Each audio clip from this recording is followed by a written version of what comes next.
Hello students, how are you. ਅੱਜ ਅਸੀਂ ਕਰਾਂਗੇ ਅਭਿਆਸ 2.1 ਪੂਰਨ ਸੰਖਿਆਵਾਂ। ਸੋ ਇਸ ਚੈਪਟਰ ਨੂੰ ਸ਼ੁਰੂ ਕਰਨ ਤੋਂ ਪਹਿਲਾਂ ਸਾਨੂੰ ਇਹ ਪਤਾ ਹੋਣਾ ਚਾਹੀਦਾ ਕਿ ਪੂਰਨ ਸੰਖਿਆਵਾਂ ਆਖਿਰ ਹੁੰਦੀਆਂ ਕਿਹੜੀਆਂ ਹਨ। ਜੋ ਸੰਖਿਆਵਾਂ 0 ਤੋਂ ਸ਼ੁਰੂ ਹੋਣ, ਬਸ ਇੰਨਾ ਹੀ ਫਰਕ ਹੈ। ਸੋ ਪੂਰਨ ਮਤਲਬ ਬਿਲਕੁਲ ਕੰਪਲੀਟ। 0 ਤੋਂ ਬਿਨਾਂ ਤਾਂ ਆਪਾਂ ਕੰਪਲੀਟ ਕਰ ਨਹੀਂ ਸਕਦੇ। ਸੋ ਜੋ 0 ਤੋਂ ਸ਼ੁਰੂ ਹੁੰਦੀ ਹੋਵੇ, 0 1 2 3 4 5 6 7 ਅਤੇ ਅੱਗੇ ਅੱਗੇ ਵਧਦੀ ਜਾਵੇ ਇਨਫਿਨਿਟੀ, ਅਨੰਤ ਤੱਕ, क्योंकि संख्यावां तो कभी खत्म नहीं होनिया। ओके, सो गिणती कभी भी खत्म नहीं होंगी। जे साडे कोई पूछे कि सब तो वड्डा नंबर किहड़ा है, असीं कहांगे यह इंपॉसिबल है, असीं नहीं दस सकांगे, क्योंकि उस नंबर तो भी अगे एक नंबर होर आ जाएगा। ओके, सो पूर्ण संख्यावां कदों हुंदियां हन? जदों उहदे विच 0 ऐड हो जाता है। इस तरह प्राकृतिक संख्यावां नैचुरल नंबरस। ओके, सो ਇਹਦੇ ਵਿੱਚ ਕੀ ਫਰਕ ਹੈ ਕਿ ਨੈਚੁਰਲੀ ਅਸੀਂ 1 ਤੋਂ ਗਿਣਨਾ ਸ਼ੁਰੂ ਕਰਦੇ ਹਾਂ। ਠੀਕ ਹੈ, ਕੁਦਰਤੀ ਤੌਰ ਤੇ ਅਸੀਂ 1 ਤੋਂ ਗਿਣਨਾ ਸ਼ੁਰੂ ਕਰਦੇ ਹਾਂ, ਇਸ ਕਰਕੇ ਇਹਨੂੰ ਪ੍ਰਾਕ੍ਰਿਤਿਕ ਸੰਖਿਆਵਾਂ ਕਹਿੰਦੇ ਹਨ। 1 2 3 4 5 6 7 ਇਹਦੇ ਵਿੱਚ 0 ਨਹੀਂ ਹੁੰਦਾ। ਸੋ ਪੂਰਨ ਸੰਖਿਆਵਾਂ ਵਿੱਚ 0 ਹੁੰਦਾ, ਪ੍ਰਾਕ੍ਰਿਤਿਕ ਸੰਖਿਆਵਾਂ ਵਿੱਚ 0 ਨਹੀਂ ਹੁੰਦਾ। ਬਸ ਦੋਨਾਂ ਵਿੱਚ ਇਹੀ ਫਰਕ ਹੈ।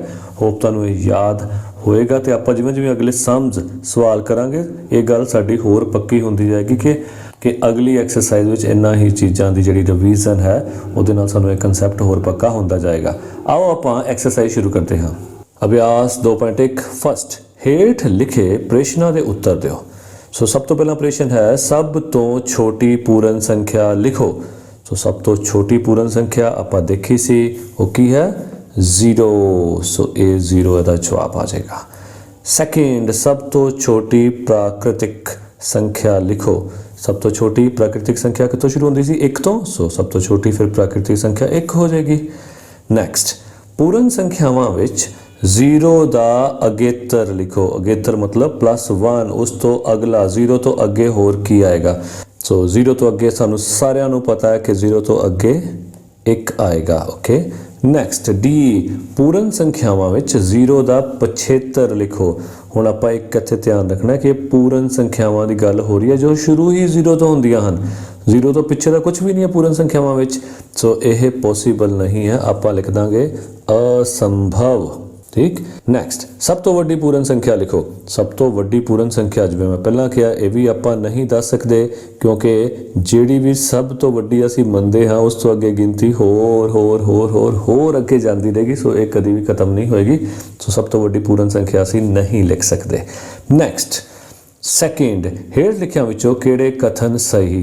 ਜਿਹਦੇ ਸਹੀ ਹਨ ਉੱਥੇ ਟੀ ਲਗਾ ਦਿਓ ਅਤੇ ਕਿਹੜੇ ਕਥਨ ਗਲਤ ਉੱਥੇ F ਯਾਨੀ ਫਾਲਸ, T ਯਾਨੀ ਟਰੂ। ਠੀਕ ਹੈ, ਉੱਥੇ ਆਪਾਂ ਇਹ ਸਾਈਨ ਲਗਾ ਦੇਣਾ। ਫਸਟ, 0 ਸਭ ਤੋਂ ਛੋਟੀ ਪ੍ਰਾਕ੍ਰਿਤਿਕ ਸੰਖਿਆ ਹੈ। ਨਹੀਂ, ਪ੍ਰਾਕ੍ਰਿਤਿਕ ਸੰਖਿਆ ਤਾਂ 1 ਤੋਂ ਸਟਾਰਟ ਹੁੰਦੀ ਹੈ। ਸੋ ਇਹ ਕੀ ਹੈ? ਫਾਲਸ। ਇੱਥੇ ਆਪਾਂ F ਲਗਾ ਦਾਂਗੇ। ਓਕੇ, ਨੈਕਸਟ, 0 ਸਭ ਤੋਂ ਛੋਟੀ ਪੂਰਨ ਸੰਖਿਆ ਹੈ। ਹਾਂ, ਇਹ ਬਿਲਕੁਲ ਠੀਕ ਹੈ। ਸੋ ਇਹ ਟਰੂ ਹੈ, ਇੱਥੇ T ਲਗਾ ਦਾਂਗੇ। C, ਹਰੇਕ ਪੂਰਨ ਸੰਖਿਆ ਇੱਕ ਪ੍ਰਾਕ੍ਰਿਤਿਕ ਸੰਖਿਆ ਹੈ। ਨਹੀਂ, ਇਹ ਠੀਕ ਨਹੀਂ ਹੈ ਕਿਉਂਕਿ ਪੂਰਨ ਸੰਖਿਆ ਵਿੱਚ ਤਾਂ 0 ਵੀ ਆਉਂਦੀ ਹੈ। ਸੋ ਹਰੇਕ ਪੂਰਨ ਸੰਖਿਆ ਇੱਕ ਪ੍ਰਾਕ੍ਰਿਤਿਕ ਸੰਖਿਆ ਨਹੀਂ ਹੈ ਕਿਉਂਕਿ 0 ਜਿਹੜੀ ਹੈ ਸਿਰਫ ਪੂਰਨ ਸੰਖਿਆ ਹੈ, ਉਹ ਪ੍ਰਾਕ੍ਰਿਤਿਕ ਸੰਖਿਆ ਨਹੀਂ ਹੈ। ਸੋ ਇਹ ਫਾਲਸ ਹੋ ਗਿਆ। ਨੈਕਸਟ ਡੀ, ਹਰੇਕ ਪ੍ਰਾਕ੍ਰਿਤਿਕ ਸੰਖਿਆ ਇੱਕ ਪੂਰਨ ਸੰਖਿਆ ਹੈ। ਹਾਂ, ਇਹ ਟਰੂ ਹੈ ਕਿਉਂਕਿ ਪ੍ਰਾਕ੍ਰਿਤਿਕ ਸੰਖਿਆ 1 ਤੋਂ ਸਟਾਰਟ ਹੁੰਦੀ ਹੈ। ਸੋ 1 ਜਿਹੜਾ ਹੈ ਪੂਰਨ ਸੰਖਿਆ ਤਾਂ ਹੈ। ਸੋ ਇਸ ਕਰਕੇ ਇਹ ਸਟੇਟਮੈਂਟ ਟਰੂ ਹੋ ਗਈ। ਨੈਕਸਟ, 1 ਸਭ ਤੋਂ ਛੋਟੀ ਪੂਰਨ ਸੰਖਿਆ ਹੈ। ਨਹੀਂ, ਪੂਰਨ ਸੰਖਿਆ ਤਾਂ 0 ਤੋਂ ਸਟਾਰਟ ਹੁੰਦੀ ਹੈ। ਸੋ ਇਹ ਵੀ ਸਟੇਟਮੈਂਟ ਜਿਹੜੀ ਹੈ ਫਾਲਸ ਹੋ ਗਈ। ਨੈਕਸਟ F, ਪ੍ਰਾਕ੍ਰਿਤਿਕ ਸੰਖਿਆਵਾਂ ਵਿੱਚ ਪ੍ਰਾਕ੍ਰਿਤਿਕ ਸੰਖਿਆ 1 ਦਾ ਕੋਈ ਪਿਛੇਤਰ ਨਹੀਂ ਹੁੰਦਾ, ਭਾਵ 1 ਤੋਂ ਪਿੱਛੇ ਕੋਈ ਵੀ ਨਹੀਂ ਹੁੰਦਾ। ਹਾਂ ਬਿਲਕੁਲ, ਕਿਉਂਕਿ 1 ਤੋਂ ਹੀ ਇਹ ਸਟਾਰਟ ਹੁੰਦੀਆਂ ਹਨ। ਤਾਂ ਇਹ ਟਰੂ ਹੋ ਗਿਆ। ਨੈਕਸਟ G, ਪੂਰਨ ਸੰਖਿਆਵਾਂ ਵਿੱਚ ਪੂਰਨ ਸੰਖਿਆ 1 ਦਾ ਕੋਈ ਪਛੇਤਰ ਨਹੀਂ ਹੁੰਦਾ। ਨਹੀਂ, ਇਹ ਫਾਲਸ ਹੈ ਕਿਉਂਕਿ ਪੂਰਨ ਸੰਖਿਆਵਾਂ ਵਿੱਚ 1 ਦਾ ਪਿਛੇਤਰ 0 ਹੁੰਦਾ ਹੈ। ਸੋ ਇਹ ਫਾਲਸ ਹੋ ਗਈ। H, 2 ਅੰਕਾਂ ਦੀ ਸਭ ਤੋਂ ਵੱਡੀ ਸੰਖਿਆ ਦਾ ਅਗੇਤਰ 3 ਅੰਕਾਂ ਦੀ ਛੋਟੀ ਤੋਂ ਛੋਟੀ ਸੰਖਿਆ ਹੁੰਦਾ ਹੈ। ਹਾਂ, ਇਹ ਬਿਲਕੁਲ ਠੀਕ ਹੈ ਕਿਉਂਕਿ ਜਦੋਂ 2 ਅੰਕਾਂ ਦੀ ਆਪਾਂ ਵੱਡੀ ਤੋਂ ਵੱਡੀ ਸੰਖਿਆ ਲਵਾਂਗੇ, ਵੱਡੀ ਤੋਂ ਵੱਡੀ ਸੰਖਿਆ ਕਿਹੜੀ ਹੋਗੀ? 99। ਜਦੋਂ ਅਸੀਂ 2 ਅੰਕਾਂ ਦੀ ਸੰਖਿਆ ਵਿੱਚ 1 ਪਲੱਸ ਕਰਾਂਗੇ, ਮਤਲਬ ਅਗੇਤਰ ਲੱਭਣ ਲਈ 1 ਜਮ੍ਹਾਂ ਕਰਾਂਗੇ, ਤਾਂ ਉਹ 3 ਅੰਕਾਂ ਦੀ ਸਭ ਤੋਂ ਛੋਟੀ ਸੰਖਿਆ ਆ ਜਾਏਗੀ। ਸੋ ਇਹ ਸਟੇਟਮੈਂਟ ਟਰੂ ਹੈ। ਨੈਕਸਟ, 2 ਅੰਕਾਂ ਦੀ ਸੰਖਿਆ ਦਾ ਅਗੇਤਰ ਹਮੇਸ਼ਾ 2 ਅੰਕਾਂ ਦੀ ਸੰਖਿਆ ਹੁੰਦੀ ਹੈ। ਨਹੀਂ, ਇਹ ਫਾਲਸ ਹੈ, ਕਿਉਂਕਿ ਆਪਾਂ ਹੁਣੇ ਦੇਖਿਆ ਕਿ 2 ਅੰਕਾਂ ਦੀ ਸੰਖਿਆ ਦਾ ਅਗੇਤਰ ਹਰ ਵਾਰ 2 ਅੰਕਾਂ ਦੀ ਸੰਖਿਆ ਨਹੀਂ ਹੋਏਗੀ, ਕਿਉਂਕਿ ਜਦੋਂ ਵੱਡੀ ਤੋਂ ਵੱਡੀ ਸੰਖਿਆ ਤੱਕ ਪਹੁੰਚ ਜਾਵਾਂਗੇ ਫਿਰ ਉਸ ਦਾ ਅਗੇਤਰ 3 ਅੰਕਾਂ ਦੀ ਛੋਟੀ ਤੋਂ ਛੋਟੀ ਸੰਖਿਆ ਹੋਏਗੀ। ਸੋ ਇਹ ਸਟੇਟਮੈਂਟ ਫਾਲਸ ਹੈ, ਠੀਕ ਨਹੀਂ ਹੈ। ਨੈਕਸਟ, 299 ਦਾ ਪਿਛੇਤਰ 300 ਹੈ। ਨਹੀਂ, ਬਿਲਕੁਲ ਨਹੀਂ। 299 ਦਾ ਅਗੇਤਰ ਹੈ 300, ਨਾ ਕਿ ਪਿਛੇਤਰ। ਸੋ ਇਹ ਫਾਲਸ ਹੋ ਗਈ। ਨੈਕਸਟ, 499 ਦਾ ਅਗੇਤਰ 500 ਹੈ। ਬਿਲਕੁਲ ਠੀਕ ਹੈ ਜੀ, 499 ਦੇ ਅੱਗੇ 500 ਆਉਂਦਾ, ਸੋ ਇਹ ਟਰੂ ਹੋ ਗਿਆ। ਨੈਕਸਟ, 2 ਅੰਕਾਂ ਦੀ ਸੰਖਿਆ ਦਾ ਪਿਛੇਤਰ ਕਦੀ ਵੀ 1 ਅੰਕ ਦੀ ਸੰਖਿਆ ਨਹੀਂ ਹੁੰਦਾ। ਨਹੀਂ ਜੀ, ਇਹ ਬਿਲਕੁਲ ਗਲਤ ਹੈ। ਹੁੰਦਾ ਹੈ ਕਿੱਦਾਂ ਕਿ ਜਦੋਂ ਅਸੀਂ 10 ਲਿਖਦੇ ਹਾਂ ਤੇ 10 ਦਾ ਪਿਛੇਤਰ ਮਤਲਬ ਘਟਾਓ 1, ਕੀ ਹੋਏਗਾ? 9। ਸੋ 2 ਅੰਕਾਂ ਦੀ ਸੰਖਿਆ ਦਾ ਪਿਛੇਤਰ 9 ਹੈਗਾ ਹੈ। ਇਸ ਲਈ ਅਸੀਂ ਇਹ ਸਟੇਟਮੈਂਟ ਦੇ ਨਾਲ ਅਗਰੀ ਨਹੀਂ ਕਰਾਂਗੇ। ਇਹ ਸਟੇਟਮੈਂਟ ਫਾਲਸ ਹੈ, ਕਿਉਂਕਿ ਇਹ ਕਹਿੰਦੀ ਸੀ ਕਿ 2 ਅੰਕਾਂ ਦੀ ਸੰਖਿਆ ਦਾ ਪਿਛੇਤਰ ਕਦੇ ਵੀ 1 ਅੰਕ ਦੀ ਸੰਖਿਆ ਨਹੀਂ ਹੁੰਦਾ। ਸਾਡੇ ਕੋਲ ਤਾਂ ਇਹ ਆ ਗਿਆ, ਇਸ ਕਰਕੇ ਅਸੀਂ ਇਹਦੇ ਨਾਲ ਸਹਿਮਤ ਨਹੀਂ ਹਾਂ। ਇਹ ਫਾਲਸ ਹੈ। ਨੈਕਸਟ, ਥਰਡ, ਹੇਠ ਲਿਖਿਆਂ ਵਿੱਚੋਂ ਹਰੇਕ ਦਾ ਅਗੇਤਰ ਲਿਖੋ।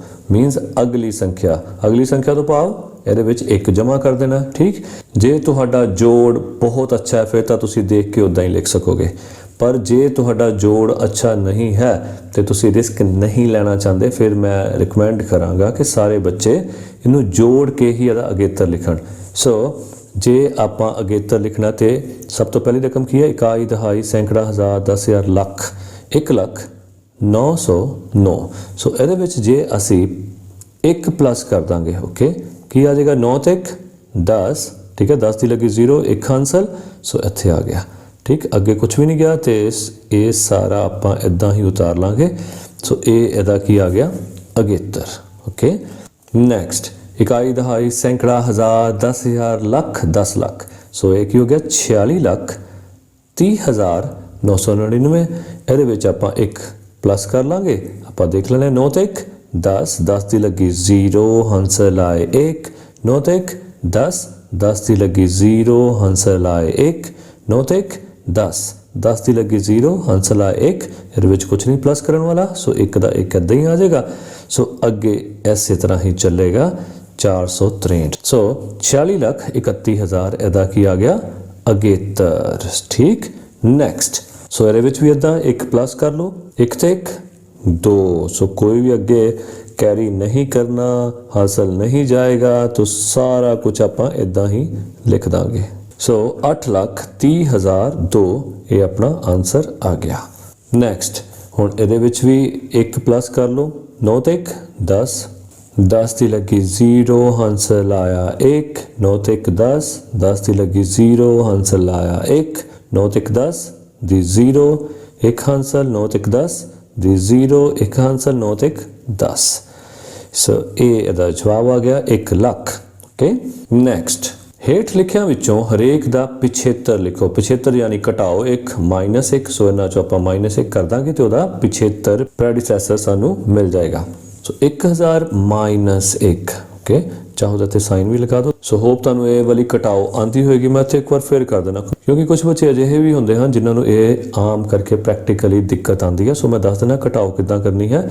ਸੋ ਘਟਾਓ ਕਰਨ ਲਈ ਦੇਖਿਆ ਆਪਾਂ ਉੱਪਰ ਤਾਂ 0 ਹੈ, ਹੁਣ 0 ਵਿੱਚ ਤਾਂ 1 ਘਟਾਇਆ ਨਹੀਂ ਜਾ ਸਕਦਾ। ਸੋ ਘਟਾਓ ਕਿੱਦਾਂ ਕਰਨੀ ਹੈ? ਸੋ ਜਿਹੜੇ ਉੱਪਰ ਬੈਠੇ ਹੁੰਦੇ ਉਹ ਤਾਂ ਵੱਡੇ ਵੱਡੇ ਸਾਹਿਬ ਹੁੰਦੇ ਆ, ਹੈ ਨਾ, ਉੱਪਰ ਤੋਂ ਉੱਪਰ ਸਾਹਿਬ ਜੀ ਬੈਠੇ ਆ, ਜੇਬ 'ਚ ਕੁਛ ਹੈ ਨਹੀਂ। ਠੀਕ ਹੈ, ਇਹ ਕਹੇਗਾ ਯਾਰ ਮੇਰੀ ਤਾਂ ਬੇਇੱਜ਼ਤੀ ਹੋ ਜਾਣੀ, ਨੀਚੇ ਵਾਲੇ ਬੰਦੇ ਕੋਲ 1 ਰੁਪਈਆ ਹੈਗਾ, ਮੇਰੇ ਕੋਲ ਤਾਂ ਉਹ ਵੀ ਨਹੀਂ ਹੈਗਾ। ਮੈਂ ਇੱਦਾਂ ਕਰਦਾ, ਜਿਹੜੇ ਮੇਰੇ ਨਾਲ ਦੇ ਸਾਹਿਬ ਦੋਸਤ ਨੇ ਨਾ ਉਹਨਾਂ ਕੋਲ ਮੰਗ ਲੈਣਾ। ਇਹ ਇਹਦੇ ਕੋਲ ਗਿਆ, ਕਹਿੰਦਾ ਯਾਰ ਮੇਰੇ ਕੋਲ ਵੀ ਕੁਛ ਨਹੀਂ ਹੈਗਾ। ਠੀਕ ਹੈ, ਇਹ ਇਹਦੇ ਕੋਲ ਗਿਆ, ਕਹਿੰਦਾ ਯਾਰ ਮੇਰੇ ਕੋਲ ਵੀ ਕੁਛ ਨਹੀਂ ਹੈਗਾ, ਮੈਂ ਅੱਗੋਂ ਮੰਗ ਕੇ ਦੇ ਦੇਣਾ। ਸੋ ਇਹਨੇ ਇਹਦੇ ਕੋਲ ਮੰਗ ਲਿਆ। ਸੋ 0 ਨੇ ਏਕਾ ਇਹਦੇ ਕੋਲ ਮੰਗ ਲਿਆ, ਇਹਦੇ ਕੋਲ ਤਾਂ ਹੋ ਗਿਆ 10, ਹੈ ਨਾ। ਸੋ 10 ਨੇ ਕੀ ਕੀਤਾ? ਆਪਣਾ 1 ਕਹਿੰਦਾ ਮੈਨੂੰ ਮਿਲ ਗਿਆ, ਹੁਣ ਮੈਂ ਆ ਏਕਾ ਤੈਨੂੰ ਦੇ ਦੇਣਾ। ਠੀਕ ਹੈ, ਸੋ 10 ਨੇ ਇੱਧਰ ਏਕਾ ਦੇਤਾ, ਇਹਦੇ ਕੋਲ 10 ਸੀ, ਇਹਦੇ ਕੋਲ ਰਹਿ ਗਏ 9। ਠੀਕ ਹੈ, ਸੋ ਇਹਦੇ ਕੋਲ 10, ਕਹਿੰਦਾ ਲੈ ਵੀ ਵਧਾਈ ਹੋਵੇ, ਮੇਰੇ ਕੋਲ ਆ ਗਿਆ 10, 1 ਤੂੰ ਰੱਖ ਲੈ। ਸੋ ਇਹਦੇ ਕੋਲ 0 ਸੀ, ਇਹਨੇ 10 ਇੱਧਰ ਦੇਤਾ, ਇਹਦੇ ਕੋਲ ਰਹਿ ਗਏ 9। ਠੀਕ ਹੈ, ਹੁਣ ਕਰ ਲਓ 10 ਚੋਂ 1 ਘਟਾ ਦਈਏ 9, ਇਹਦੇ ਕੋਲ ਰਹਿ ਗਏ 9। ਸੋ ਇੱਥੇ 9 ਇੱਦਾਂ ਹੀ ਲਿਖ ਦਾਂਗੇ, ਇਹਦੇ ਕੋਲ ਵੀ 9, ਕੁਛ ਨਹੀਂ ਘਟਾਉਣਾ ਨੀਚੇ, ਇੱਦਾਂ ਹੀ ਲਿਖ ਦਾਂਗੇ। ਇਹ ਵਿਚਾਰਾ ਆਪਣਾ ਏਕਾ ਪਹਿਲਾਂ ਹੀ ਇਹਨੂੰ ਦੇਖ ਬੈਠਾ ਸੀ ਹੈ ਨਾ। ਸੋ ਆਪਣੇ ਕੋਲ ਕੀ ਜਵਾਬ ਆ ਗਿਆ 999। ਓਕੇ, ਸੋ ਇਹਦਾ 75 1000 ਦਾ 999 ਹੋ ਗਿਆ। ਵੈਸੇ ਤਾਂ ਮੂੰਹ ਜ਼ਬਾਨੀ ਹੈ ਕਿ ਮੇਰੇ ਕੋਲ ਜੀ 1000 ਰੁਪਏ ਹੈ ਤੇ ਜੇ ਮੈਂ 1 ਰੁਪਇਆ ਦੇ ਦੇਵਾਂ ਤੇ 999 ਰਹਿ ਜਾਣਗੇ, ਪਰ ਘਟਾਓ ਆਪਾਂ ਇੱਦਾਂ ਕਰ ਸਕਦੇ ਹਾਂ। Okay, next 2,08,090। ਸੋ ਇਹਦਾ 75 ਲੱਭਣ ਲਈ ਅਸੀਂ -1 ਕਰ ਦਿੰਦੇ ਹਾਂ। ਸੋ ਇੱਥੇ ਵੀ ਇੱਦਾਂ ਵਿਚਾਰਾ ਉੱਪਰ ਠਨ ਗੋਪਾਲ 0, ਇਹ ਕਹਿੰਦਾ ਮੈਂ ਨਾਲ ਦੇ ਕੋਲ ਮੰਗ ਲੈਣਾ। ਠੀਕ ਹੈ, ਇਹਦੇ ਕੋਲ 9 ਏਕੇ ਹੈਗੇ ਸੀ, 1 ਇੱਧਰ ਦੇ ਦਿੱਤਾ, ਸੋ ਇਹਦੇ ਕੋਲ ਹੋ ਗਏ 10। ਠੀਕ ਹੈ, ਪਰ ਇਹਦੇ ਕੋਲ ਕਿੰਨੇ ਰਹਿ ਗਏ 8। ਓਕੇ, ਸੋ ਇਹ ਯਾਦ ਰੱਖਣਾ, 10 ਚੋਂ 1 ਘਟਾ ਦਈਏ 9, ਹੁਣ ਇਹਦੇ ਕੋਲ ਰਹਿ ਗਏ 8, ਫਿਰ ਕੁਛ ਨਹੀਂ ਘਟਾਉਣਾ, ਫਿਰ ਸਭ ਕੁਛ ਅਸੀਂ ਇੱਦਾਂ ਹੀ ਲਿਖ ਦੇਣਾ ਤੇ 2,08,099 ਸਾਡਾ ਆਨਸਰ ਆ ਗਿਆ। 75 ਕਿਹਦਾ ਹੈ 2,08,090 ਦਾ। ਨੈਕਸਟ 76,54,321, ਇਹਦੇ ਵਿੱਚੋਂ ਵੀ ਆਪਾਂ 1 ਮਾਈਨਸ ਕਰ ਦਿੰਦੇ ਹਾਂ, 1 ਚੋਂ 1 ਘਟਾ ਦਈਏ 0। ਲੋ ਜੀ, ਇਹ ਤਾਂ ਬਹੁਤ ਸੌਖਾ, ਬਾਕੀ ਦਾ ਸਾਰਾ ਕੁਝ ਸੇਮ ਕਿਉਂਕਿ ਕੁਛ ਵੀ ਹਾਸਲ ਅੱਗੇ ਨਹੀਂ ਜਾਏਗਾ। 2 ਇੱਦਾਂ ਹੀ ਲੱਗ ਜਾਏਗਾ, 3 4 5 6 7 76,54,320 ਇਹਦਾ 75 ਆ ਗਿਆ। ਨੈਕਸਟ 12,576, ਇਹਦੇ ਵਿੱਚੋਂ ਵੀ 1 ਘਟਾ ਦਿਓ, 6 ਚੋਂ 1 ਘਟਾ ਦਈਏ 5। ਲੋ, ਇਹ ਵੀ ਸਿੰਪਲ ਹੋ ਗਿਆ, 7 5 2 1। ਸੋ ਇਹ ਸਾਡਾ 75 ਆ ਗਿਆ। ਨੈਕਸਟ ਹੇਠਾਂ ਦਿੱਤੀਆਂ ਸੰਖਿਆਵਾਂ ਨੂੰ ਸੰਖਿਆ ਰੇਖਾ ਤੇ ਦਰਸਾਓ। ਸੰਖਿਆਵਾਂ ਕਿਹੜੀਆਂ ਦਿੱਤੀਆਂ 2 0 3 5 7 11 15। ਹੁਣ ਇੱਕ ਸੰਖਿਆ ਰੇਖਾ ਆਪਾਂ ਬਣਾ ਲਈ ਇਸ ਤਰ੍ਹਾਂ। ਠੀਕ, ਸੋ ਤੁਸੀਂ ਫੁੱਟੇ ਨਾਲ ਬਣਾ ਸਕਦੇ ਹੋ। ਮੇਰਾ ਹੋ ਸਕਦਾ ਕਿ ਜਿਹੜਾ ਵਿੱਚ ਡਿਸਟੈਂਸ ਹੈ ਉਹ ਅੱਗੇ ਪਿੱਛੇ ਹੋਵੇ, ਤੁਸੀਂ ਫੁੱਟੇ ਦੇ ਨਾਲ ਕੋਈ ਵੀ ਇਹਦਾ ਤੁਸੀਂ ਫੁੱਟੇ ਦੇ ਨਾਲ ਬਰਾਬਰ ਦੂਰੀ ਦੀ ਸੰਖਿਆ ਰੇਖਾ ਬਣਾ ਸਕਦੇ ਹੋ। ਓਕੇ, 0 ਤੋਂ ਸਟਾਰਟ ਕੀਤੀ, 0 1 2 3 4 5 6 7 8 ਅੱਗੇ ਸੋਨ ਜਲਦੀ ਰਹੀ। ਸੋ ਇੱਥੇ ਆਪਾਂ ਪਿੱਛੇ ਐਰੋ ਪਾ ਦੇਣਾ ਤਾਂ ਕਿ ਪਤਾ ਚੱਲੇ ਕਿ ਅੱਗੇ ਨਿਰੰਤਰ ਜਾ ਰਹੀ ਹੈ ਅਨੰਤ ਤੱਕ। ਠੀਕ, ਸੋ मतलब कि 15 तक गिनती नहीं खत्म हुई, अगे तो अगे नहीं जाई जाना है। सो ये जी संख्या रेखा है ये भी अनंत तक जाती है। ठीक है, हुण असीं ये जो नंबर सानू दर्शाण लई कहे गए हैं उन्होंने आप दर्शा देंगे हाँ। सब तो पहला 0 गोला लगा दो, उस तो बाद 2 गोला लगा दो, 3 ते भी 5, ये 7 है, ये 11 है, ये 15 है। ओके, इन्हों का नामकरण कर दो, इन्हों बुलाना किस तरह है, इन्हों कह दो ए है, ए बी, ए C, D, E, F, G. तुसी कोई होर नाम भी दे सकते हो, जिवें दा ए देता दा एफ देता एच, जरूरी नहीं कि A B C D E F continuity च ही देना। तुसी कोई भी नाम P Q R S T Z जो भी तुहाडे दिमाग च आंदा तुसी इन्हां नूं नामकरण कर सकते हो। सो नीचे लिख दो कि ए 0 नूं दर्शाउंदा है, बी 2 नूं दर्शाउंदा है, इस तरह जिहड़ा सी है 3 नूं दर्शाउंदा है, डी 5 नूं, ई 7 नूं, एफ 11 नूं ते जी 15 नूं दर्शाउंदा है। तुसीं इदां इत्थे लिख देना है। नैक्सट 22 ਅਤੇ 43 ਦੇ ਵਿਚਕਾਰ ਕਿੰਨੀਆਂ ਪੂਰਨ ਸੰਖਿਆਵਾਂ ਹਨ। ਓਕੇ, ਸੋ 22 ਅਤੇ 43 ਦਾ ਇੱਕ ਫਾਰਮੂਲਾ ਸਿੰਪਲ ਹੁੰਦਾ ਕਿ 43 ਵੱਡਾ ਹੈ ਤੇ 22 ਛੋਟਾ, ਨੂੰ ਇਦਾਂ ਲਿਖ ਲਓ, ਦੋਨਾਂ ਨੂੰ ਘਟਾ ਲਓ। ਸੋ 3 ਚੋਂ 2 ਘਟਾ ਦਈਏ 1, 4 ਚੋਂ 2 ਘਟਾ ਦਈਏ 2। ਪਹਿਲਾਂ ਤਾਂ 1 ਘਟਾਓ, ਆਪਣੀ ਕਲੀਅਰ ਹੋ ਗਈ। ਹੁਣ ਆਪਾਂ ਇੱਥੇ ਇਹ ਵੀ ਚੀਜ਼ ਦੇਖਣੀ, ਸੋ ਇਹਨੇ ਇਹ ਨਹੀਂ ਕਿਹਾ ਕਿ 22 ਤੋਂ ਲੈ ਕੇ 43 ਤੱਕ। ਠੀਕ ਹੈ, ਉਹਦੇ ਵਿੱਚ ਅਸੀਂ ਇਹਨਾਂ ਦੋਨਾਂ ਨੂੰ ਗਿਣਨਾ ਸੀ ਫਿਰ, ਪਰ ਹੁਣ ਉਹਨੇ ਕਿਹਾ ਕਿ 22 ਅਤੇ 43 ਦੇ ਵਿਚਕਾਰ ਦੱਸਣੀ ਹੈ, ਨਾ 22 ਗਿਣਨਾ ਨਾ 43। ਠੀਕ ਹੈ, ਪਰ ਜਦੋਂ ਅਸੀਂ ਘਟਾਓ ਕਰਦੇ ਹਾਂ ਨਾ, ਦੋਨਾਂ ਵਿੱਚੋਂ ਇੱਕ ਰਕਮ ਜਿਹੜੀ ਹੈ ਉਹ ਕਾਊਂਟ ਹੋ ਜਾਂਦੀ ਹੈ। ਸੋ ਉਹ ਰਕਮ ਜੋ ਕਾਊਂਟ ਹੋ ਚੁੱਕੀ ਉਹਨੂੰ ਆਪਾਂ ਘਟਾ ਦਿੰਦੇ ਹਾਂ, 21 ਚੋਂ 1 ਘਟਾ ਦਈਏ 20। ਠੀਕ ਹੈ, ਸੋ 22 ਅਤੇ 43 ਦੇ ਵਿਚਕਾਰ ਕਿੰਨੀਆਂ ਪੂਰਨ ਸੰਖਿਆਵਾਂ ਹਨ? 20 ਪੂਰਨ ਸੰਖਿਆਵਾਂ ਹਨ। ਇਹ ਸਾਡਾ ਆਨਸਰ ਆ ਗਿਆ।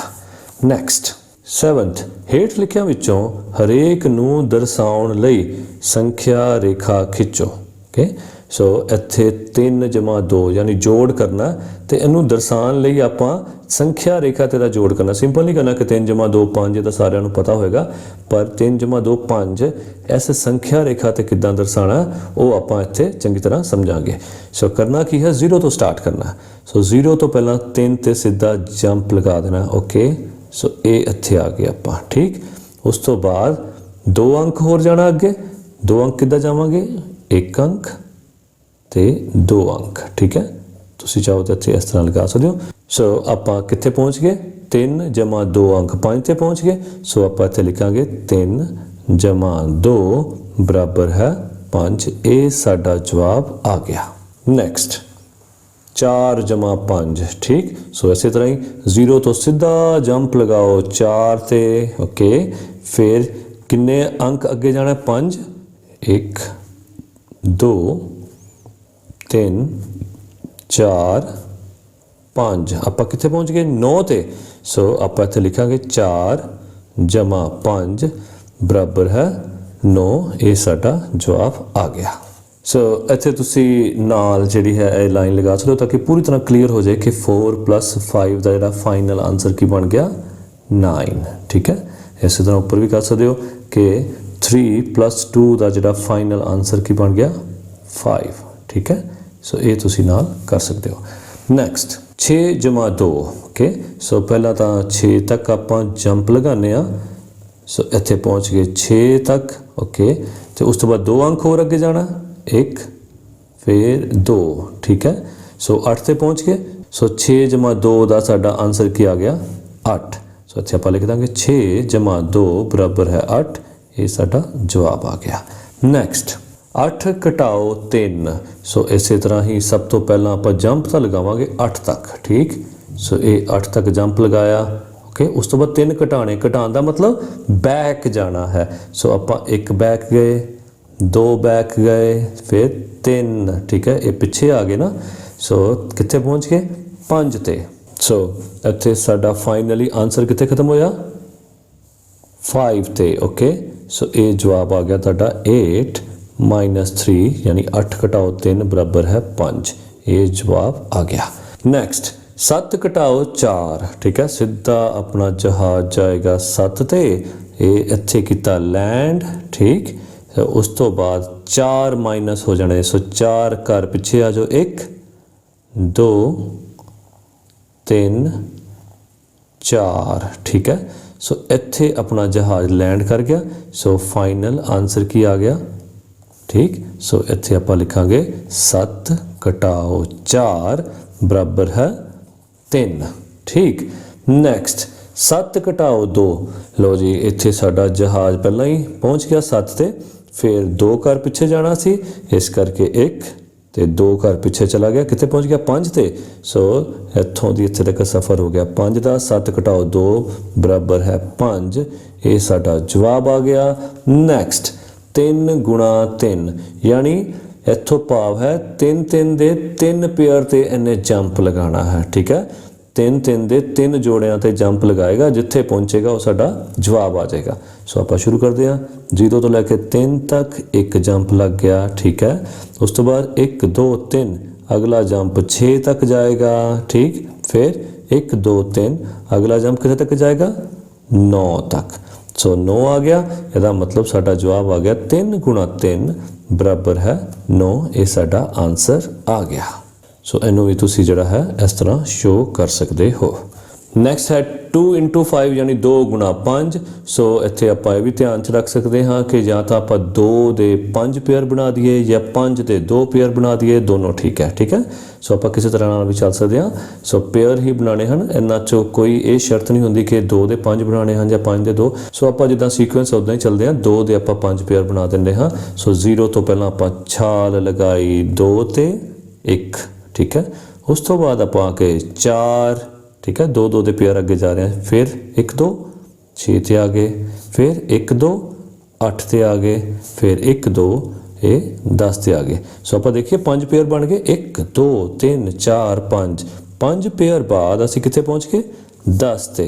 सो आप जो 2 गुणा 5 किया तो असी पहुँच गए हाँ 10 ते। इत्थे साडा जवाब आ गया 2 गुणा 5 बराबर है 10 आंसर। नैक्सट 3 गुणा 5। सो इत्थे भी 3 3 दे 5 पेयर बना सकते हो। 0 तो सीधा लगाई छाल 3 ते 1 पेयर हो गया ओके। उस तो बाद असी 1 2 3 अगली जंप लगाई 6 ते। फिर 1 2 3 अगली जंप लगाई 9 ते 1 2 3 अगला जंप साडा 12 ते आएगा 1 2 3, फिर अगला जंप साडा लैंड करेगा 15 ते। सो 5 जंप 3 3 दे लगान तो बाद असी 15 ते आ गए, ठीक। सो ਇਹਦਾ मतलब साडा जवाब की आ गया 15। ਇੱਥੇ ਲਿਖਾਂਗੇ 3 गुणा 5 बराबर है 15, ये साडा आंसर आ गया। नैक्सट है 9 भाग 3। सो ਇਹਦੇ ਵਿੱਚ ਵੀ ਸਿੱਧਾ 0 ਤੋਂ ਪਹਿਲਾਂ ਆਪਾਂ 9 ਤੇ ਲੈਂਡ ਕਰਾਂਗੇ। ਸੋ ਜੇ ਤੁਸੀਂ ਕਨਫਿਊਜ਼ ਨਾ ਹੋਵੋ ਤਾਂ ਮੈਂ ਤੁਹਾਨੂੰ ਇੱਕ ਚੀਜ਼ ਹੋਰ ਦੱਸਣਾ ਚਾਹਨਾ ਕਿ ਭਾਗ ਦਾ ਦੂਜਾ ਮਤਲਬ ਘਟਾਓ ਵੀ ਹੁੰਦਾ। ਸਪੋਜ਼ ਤੁਹਾਡੇ ਕੋਲ 10 ਟੋਫੀਆਂ ਹੋਣ, ਮੈਂ ਤੁਹਾਨੂੰ ਕਹਾਂ ਕਿ ਬੇਟੇ 5 ਜਣਿਆਂ 'ਚ ਜਾ ਕੇ ਵੰਡ ਦਿਓ ਤਾਂ 2-2 ਹੀ ਆਣਗੀਆਂ ਸਾਰਿਆਂ ਨੂੰ। ਇਹਦਾ ਮਤਲਬ 10 ਟੋਫੀਆਂ ਦੀ ਕਿੰਨੀਆਂ ਆ ਗਈਆਂ? 2-2 ਘਟ ਗਈਆਂ ਨਾ। ਸੋ ਇਹ ਕਹਿ ਰਿਹਾ 9 ਨੂੰ 3 ਵਾਰੀ ਭਾਗ ਕਰੋ, ਠੀਕ ਹੈ। ਆਪਾਂ 3-3, ਸੋ ਇੱਥੋਂ ਦੀ ਅਸੀਂ 3-3 ਅੰਕ ਪਿੱਛੇ ਜਾਵਾਂਗੇ। ਸੋ 9 ਤੋਂ 3 ਅੰਕ ਪਿੱਛੇ ਗਏ 6, फिर 1 2 3, 6 तो जंप लगाया 3 ते, फिर 1 2 3, सो 3 तो जंप लगाया 0 ते। सो ये ਆਪਾਂ ਇਹਦੇ ਵਿੱਚ ਦੇਖਾਂਗੇ ਕਿ ਇਹ ਕਿੰਨੇ ਐਲੀਵੇਸ਼ਨ ਬਣ ਗਏ, ਇਹ ਕਿੰਨੇ ਜਿਹੜੇ ਹੈ ਭਾਗ ਬਣ ਗਏ, ਉਹ ਸਾਡਾ ਜਵਾਬ ਆ ਜਾਏਗਾ 1 2 3। ਸੋ ਇੱਥੇ ਜਵਾਬ ਆ ਜਾਏਗਾ 9 ਭਾਗ 3 ਬਰਾਬਰ ਹੈ 3, ਇਹ ਸਾਡਾ ਆਨਸਰ ਆ ਗਿਆ। ਨੈਕਸਟ 12 ਭਾਗ 4। ਸੋ ਸਿੱਧਾ ਉਹੀ ਫਾਰਮੂਲਾ, 0 ਤੋਂ ਸਿੱਧਾ ਸਾਡਾ ਜਹਾਜ਼ ਲੈਂਡ ਕੀਤਾ 12 ਤੇ, ਠੀਕ ਹੈ। ਤੇ ਉਸ ਤੋਂ ਬਾਅਦ 4-4 ਅੰਕ ਆਪਾਂ ਪਿੱਛੇ ਜਾਣਾ ਹੈ, 1 2 3 4। ਸੋ ਇੱਥੋਂ ਦੀ ਪਿੱਛੇ ਆ ਜਾਓ 8 ਤੇ, ਫਿਰ 1 2 3 4, 8 ਤੋਂ ਆਪਾਂ ਪਿੱਛੇ ਗਏ 4 ਤੇ, ਫਿਰ 1 2 3 4, 4 ਤੋਂ ਆਪਾਂ ਜਿਹੜਾ ਹੈ ਪਿੱਛੇ ਚਲੇ ਗਏ 0 ਤੇ, ਠੀਕ ਹੈ। सो एक किन्ने एलिवेशन बन गए? 1 2 3, 3 भाग बन गए ना। सो आप इसका जवाब लिखांगे 12 भाग 4 बराबर है 3। नैक्सट है L 10 भाग 2, ठीक है। सो साडा फर्स्ट फार्मूला की होना चाहिए? 0 तो सीधा साडा जहाज लैंड करेगा 10 ते, ओके। उस तो बाद 2-2 ਦੇ पेयर बना के ਆਪਾਂ ਪਿੱਛੇ ਨੂੰ ਜਾਣਾ है। सो पहला पेयर 1 ਤੇ 2 8 ਤੇ ਆ ਗਿਆ, ओके। दूजा पेयर इत्थों ਦੀ फिर ਆਪਾਂ 2 अंक ਪਿੱਛੇ ਗਏ 6 ਤੇ, फिर 2 अंक ਪਿੱਛੇ ਗਏ 4 ਤੇ, फिर 2 अंक ਪਿੱਛੇ ਗਏ 2 ਤੇ, फिर 2 अंक ਪਿੱਛੇ ਗਏ 0 ਤੇ। सो ਕਿੰਨੇ ਇਹਦੇ ਭਾਗ ਬਣ ਗਏ? 1 2 3 4 5। सो यही अपना जवाब आ गया 10 भाग 2 बराबर है 5, ये साडा आंसर आ गया। नैक्सट 8वां। सो ये 2 साइन दिते हैं, छोटा है वड्डा है, ठीक है। इन्हां दोनों विचों ढुकवें चिन्हां नाल खाली स्थान भरो। सो ये नीचे ब्लैंक्स दित्तियां होईयां, भर दो। सो छोटे दे वाला असीं मूँह बंद कर दांगे ते वड्डे वाला असीं मूँह खोल दांगे, ओके। सो सब तो पहला की है 25 ते इधर 205, ठीक। सो इत्थे तां सानूं क्लीयर ही है कि 25 जिहड़ा छोटा है उधर मूँह बंद, वड्डा है मूँह खोल देना, ठीक है। सिंपल जी गल है। जो बच्चे नूं कहा जाए बच्चे 25 टॉफियां लैनियां है कि 205, जो किधर मूँह खोलेगा? 205 टॉफियां वाल। सो जिहड़ी चीज़ वड्डी है उधर आपां मूँह खोल देना है। सैकेंड बी 170 वड्डा है कि 107? हाँ जी पक्का 170 ही वड्डा जी। सो आप 170 वाल मूँह खोल देंगे। अगला 415 ज़्यादा है कि 514? हुण 514 ज़्यादा जी, सब पूछण की लोड़ ही नहीं। अगला इकाई दहाई सैकड़ा हज़ार 10,000। सो अंक किन्ने ने? 1 2 3 4 5। इत्थे अंक किन्ने ने? 1 2 3 4। सो 5 अंकों वाली रकम वड्डी होगी कि 4 अंकों वाली? नैचुरली 5 अंकों वाली वड्डी होएगी। लो जी आप 5 अंकों वाल मूँह खोल देने हाँ। अगला सो ये पहला अंक गिन लेने 1 2 3 4 5 6 7, 1 2 3 4 5 6 7। सो ये तो दोनों सेम हो गए, ठीक है। हुण आपां देखते हैं दोनों च फर्क की है। इकाई दहाई सैकड़ा हज़ार 10,000 लख 10 लख 23 लख 14, 23 लख 41। सो 41 तो वड्डा हो गया। सो आपां इहदे वल मूँह खोल दांगे, ठीक। Next F. सो अंक किन्ने हैं? 1 2 3 4 5। इधर किन्ने हैं? 1 2 3 4 5 6। सो 6 अंकों वाली रकम वड्डी होगी, इधर आपां मूँह खोल दांगे। सो ये सी साडी एक्सरसाइज 2.1। ਹੋਪ ਤੁਹਾਨੂੰ ਸਮਝ ਆ ਗਈ ਹੋਏਗੀ। So thank you very much. ਆਪਣੇ ਇਸ ਚੈਨਲ ਪਰਮ ਟੀਵੀ ਨੂੰ ਸਬਸਕ੍ਰਾਈਬ ਕਰਨ ਲਈ, ਇੰਨੀ ਜ਼ਿਆਦਾ ਗਿਣਤੀ ਵਿੱਚ ਲਾਈਕ ਸ਼ੇਅਰ ਕਰਨ ਲਈ, ਪਸੰਦ ਕਰਨ ਲਈ ਤੁਹਾਡਾ ਬਹੁਤ ਬਹੁਤ ਧੰਨਵਾਦ। ਮਿਲਦੇ ਹਾਂ ਆਪਾਂ ਨੈਕਸਟ ਵੀਡੀਓ ਵਿੱਚ। Thank you so much.